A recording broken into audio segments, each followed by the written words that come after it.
Currently, there is a political uproar in Kerala over the suicide of a youth named Anandu Aji. Newspaper reports said Mr. Anandu Aji was having emotional disturbances that were the result of sexual harassment he suffered during his childhood. He was allegedly a member of RSS during his early days. He had left a suicide note at the venue of where his body was found. In that suicide note, media reported that he had criticized the Rashtriya Swayamsevak Sangh. He even portrayed Rashtriya Swayamsevak Sangh as a group of child abusers, or he even pointed out that at the RSS camps, boys were sexually exploited, and many charges have been raised against Rashtriya Swayamsevak Sangh. But RSS has countered such arguments, and they have also demanded a comprehensive enquiry into the whole incident.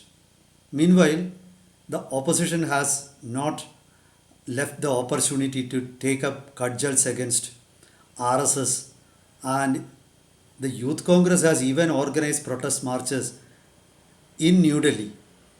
In Kerala, the youth wing of the CPIM, that is the DYFI, is organizing mass protests. But at the same time, it is surprising that the media, as well as those who raise the issue, are not speaking about certain incidents that could have revealed the whole truth behind the issue.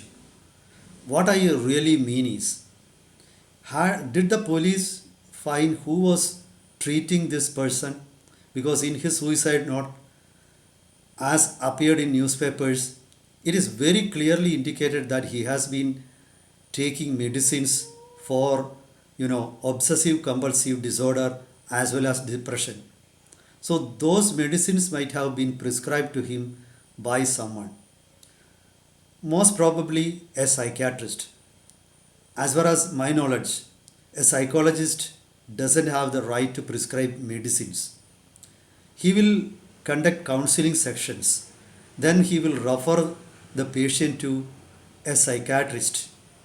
This psychiatrist is likely to prescribe medicines for the patient. So this is the prima facie, this is what I feel. I feel that if the police finds who had prescribed him medicines, then a lot of background knowledge will become available, and that will definitely lead to the culprit. So let's take a closer look into the whole issue. Welcome to Insights. I am Hari Kumar. Let me start from the latest incident. Anandu Aji was found to have committed suicide inside a lodge room at Thiruvananthapuram, the state capital. Actually, Anandu Aji is from Kottayam district, to be precise from Kanjirappalli in Kottayam district. So he might have come to Thiruvananthapuram. It's not known whether he was working there, and he had rented a room. So from the suicide note prima facie, the Rashtriya Swayamsevak Sangh is the culprit. But it is not known, it's not mentioned in the suicide note whether any leaders of the RSS were involved. He just mentioned a name, NM. Now the police has recognized who the person is, who is NM.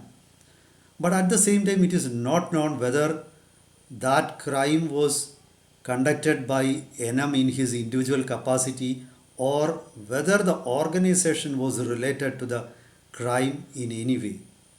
Most probably, if that individual NM had a role in sexual harassment, he might have done it personally, and I don't think there is any evidence to connect it with the organization. Anandu Aji's suicide note, as appeared in newspapers, also has not mentioned any evidence on the specific role of organization. But now let's take into account what really happened. To know that, Actually, I feel the psychiatrist or the psychologist who treated Anandu Aji may have enough details. Because before prescribing medicines to him, they might have known what really happened to Anandu Aji. In that case, Anandu Aji might have revealed to them the names of or the names of a whole list of people who had harassed him. So definitely they might be knowing that. Then the question is why they didn't inform the police about it. I think as per the existing laws, if the details of a crime is revealed before a counselor, it is his responsibility to inform the crime to police. Then why didn't he inform the police? So there is doubt about that. Now there is another question. Why, if Anandu Aji nurtured so much anger, and that is justified also against those who sexually harassed him, then why didn't he take up the whole issue before the authorities or office bearers of RSS, or why didn't he go to police? The RSS gives a different version. They also, as I said, officially they have issued a statement demanding a comprehensive inquiry into the whole issue. But there are many other aspects also.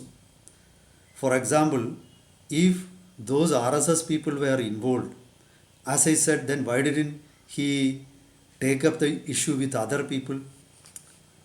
And RSS is pointing out that the sister of the guy who committed suicide has married a youth from a minority group, an organized group, and this guy could be involved in the whole incident. Again, the RSS people are pointing out that this suicide note, which appeared online, has been edited many times. So their question is whether somebody who commits suicide writes a note before the committing suicide, will they be able to read it over and over and edit? So was there anybody else involved this? Did anybody force this guy to commit suicide? And later, did they took possession of the password of his social media account, and did they rewrite the suicide note to blame RSS? We don't know about that. But I think if the police if the police takes information from the psychologist and the psychiatrist, then they will come to know about the whole incident. Again, there is a question as to why they didn't inform the police about the whole incident. So I think there are many questions that are unanswered. If there was anybody else who was involved or who forced this guy to commit suicide, then there may be political goals or motives behind that. So in that case, it could be an organized crime also. But in the present situations, I think it's not very easy for someone, or it's not very easy for even the police to properly investigate the case, because political pressure might be there. Now that it has become a political issue more than a crime, and it is being taken up with a vested interest by many groups, perhaps the real culprits behind the incident will escape. There is every reason to doubt that. Let's hope that the police will take up the issue sincerely and the whole investigation will be conducted without any political motives. In that case, I'm sure that truth will come out. Let's wait for that. Meet you with updates. Till then, goodbye.